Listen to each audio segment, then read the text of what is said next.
Տիկին Զորաբյան, վերջի վերջո այս ամենը հանգուցալուծում ինչպես պետք է ստանա։ Բա եկեք ես իմ վատ կանխատեսումը չանեմ, ես քանի որ այն եզակի մարդկանցից եմ, որ 5 մատի նման, այսպես գիտեմ, Նիկոլին ինքը իր գաղափարի հետևից, ինչ որ ինքը մտցնում է իր ուղեղը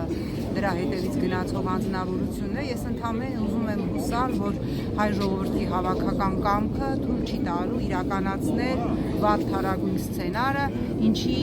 ականատեսը մենք ցավոք սրտի տեսնում ենք։ Ըստ ինչով էր պայմանավորված, որ 10 հոգևորական դուրս եկան եկեղեցուն դեմ։ Շատ պարզ, այդ մարդկանց ճնշել էր, ես նորից եմ ասում, ես աշխատել եմ մի թերթում, որտեղ եթե կար 5 պերսոնաժ, որոնք ամենաքննադատելին էին, նրանցից մեկը